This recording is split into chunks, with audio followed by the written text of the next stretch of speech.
Assalamualaikum warahmatullahi wabarakatuh. Perkenalkan, nama saya Regi Muklis Subekti dengan NIM F1S11910. Di sini saya akan mempresentasikan materi saya tentang wireless commerce. Yang pertama yaitu wireless commerce. Wireless technologies. Wireless technologies atau teknologi nirkabel telah include dalam wireless device atau perangkat nirkabel seperti smartphone dan wireless transmission media atau media transmisi nirkabel seperti microwave, satelit, dan radio.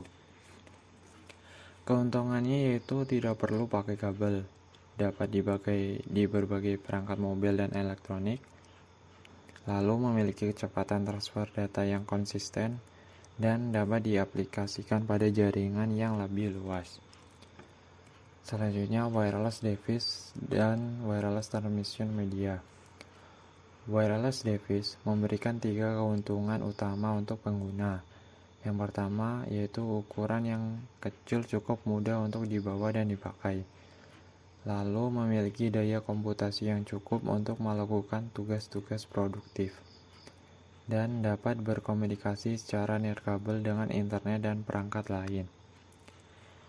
Smartphone modern memberikan kemampuan yang mencakup telepon seluler, Bluetooth, Wi-Fi, kamera digital untuk gambar dan video, Global Positioning System atau GPS, organizer, scheduler, buku alamat, kalkulator, akses ke email, dan short message service atau SMS, mengirim dan menerima pesan teks singkat hingga 160 karakter, pesan instan, pesan teks, pemutar musik MP3, pemutar video, akses internet dengan browser yang penuh fungsi, dan keyboard QWERTY.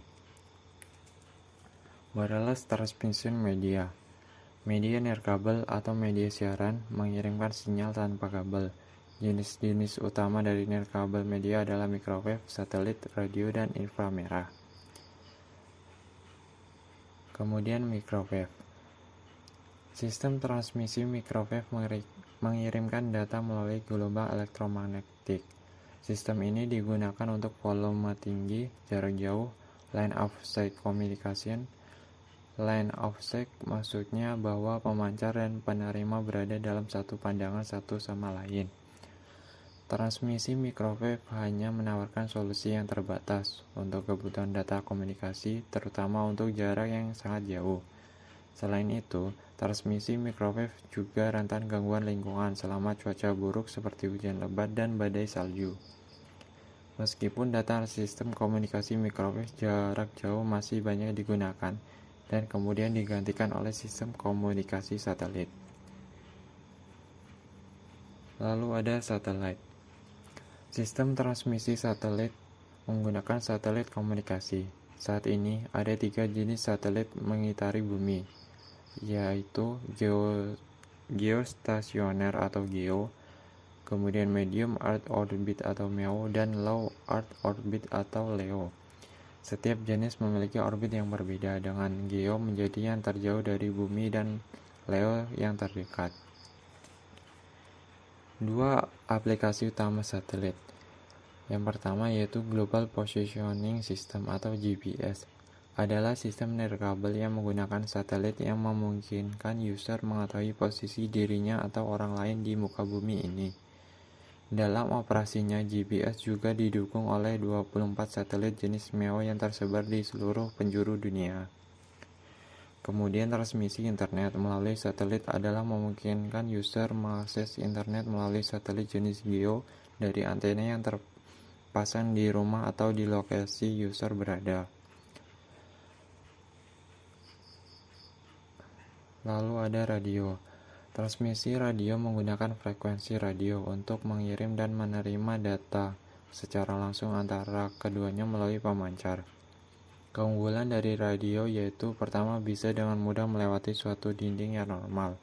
Kedua, perangkat radio murah dan mudah untuk diinstal. Terakhir, gelombang radio mengirim data dengan kecepatan tinggi. Selanjutnya infrared. Jenis terakhir dari nirkabel media adalah infrared transmission. Infrared adalah cahaya merah yang pada umumnya tidak bisa dilihat oleh mata manusia. Infrared banyak ditemukan di unit remote control untuk televisi, VCR, dan pemutar DVD dan CD. Selanjutnya yaitu wireless computer network dan internal access pada short range wireless network. Yang pertama, Bluetooth atau Personal Area Network atau PAN adalah jaringan komputer yang digunakan untuk komunikasi antara perangkat komputer, misalnya telepon, PDA, ponsel pintar, di dekat satu orang dan dapat menghubungkan hingga 8 perangkat dalam area 10 meter menggunakan komunikasi daya rendah berbasis gelombang radio dan dapat mengirimkan hingga 1 Mbps. Kedua yaitu Ultra Wideband atau UWB adalah teknologi nirkabel dengan bandwidth tinggi serta kecepatan transmisi lebih dari 100 Mbps.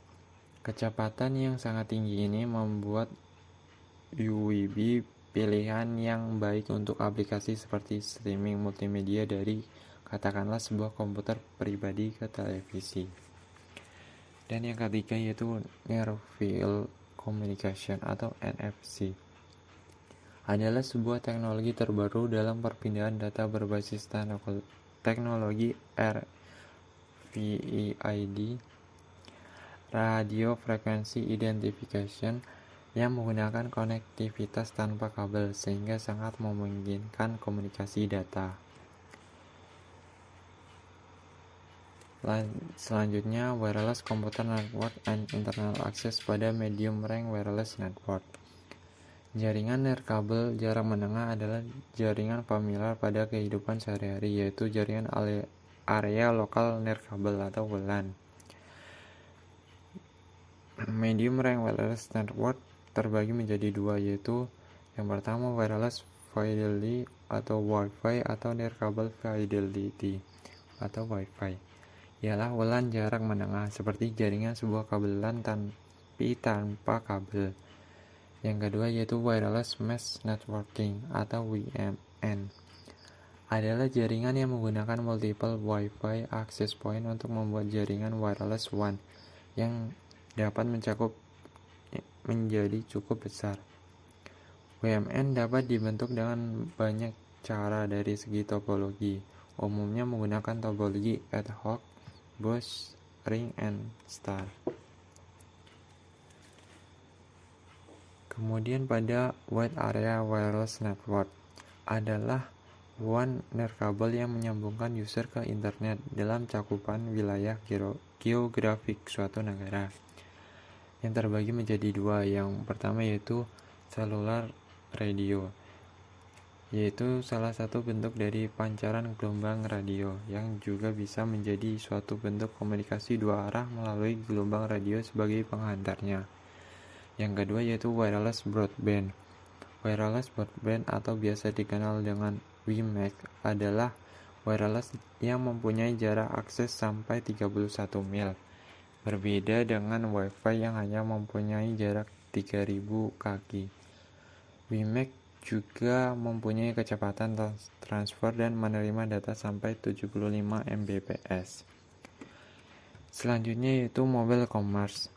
Mobile commerce mengacu pada e-commerce atau EC, transaksi yang dilakukan dalam lingkungan nirkabel terutama melalui internet. Pengembangan m-commerce adalah didorong oleh faktor-faktor berikut. Yang pertama, meluasnya ketersediaan perangkat mobile, kedua penurunan harga, dan yang terakhir peningkatan bandwidth. Aplikasi m-commerce. Mobile commerce application banyak dan beragam. Aplikasi-aplikasi yang paling populer termasuk aplikasi berbasis lokasi, jasa keuangan, aplikasi intrabusines, akses informasi, dan telemetri.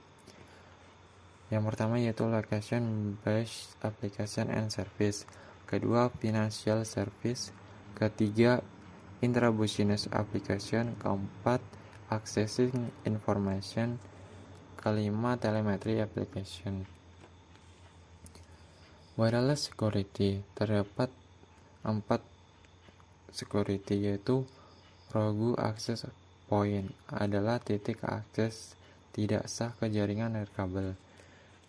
Kedua, war driving adalah tindakan mencari bulan saat mengemudi di sekitar kota atau di tempat lain. Yang ketiga yaitu eavesdropping, mengacu pada upaya oleh pengguna yang tidak sah mencoba untuk mengakses data melalui jaringan nirkabel. Dan yang terakhir yaitu RF atau radio frequency jamming, adalah ketika seseorang atau perangkat sengaja atau tidak sengaja mengganggu transmisi jaringan nirkabel Anda. Perkembangan wireless commerce di Indonesia terjadi sejak tahun 2015. Indonesia menjadi salah satu negara yang mendorong pertumbuhan transaksi di Asia Pasifik. Populasi m-commerce di Asia Pasifik menunjukkan adanya gap dengan m-commerce yang menggunakan perangkat lebih besar, yaitu laptop dan desktop. Perkembangan pada sampai sekarang, m-commerce mampu menjadi solusi permasalahan geografis, transportasi, dan komunikasi untuk wilayah Indonesia yang cukup luas. Dan sekarang semua transaksi bisa dijalankan secara wireless yang ditunjang dengan dukungan infrastruktur yang cukup menunjang untuk melakukan kegiatan tersebut. Hal ini ditandai dengan banyaknya muncul bermacam-macam aplikasi yang memudahkan pengguna dalam melakukan transaksi pada kegiatan bisnis seperti Dana, OVO, GoPay, dan lainnya. Demikianlah yang bisa saya sampaikan. Kurang lebihnya saya mohon maaf. Saya akhiri. Wassalamualaikum warahmatullahi wabarakatuh.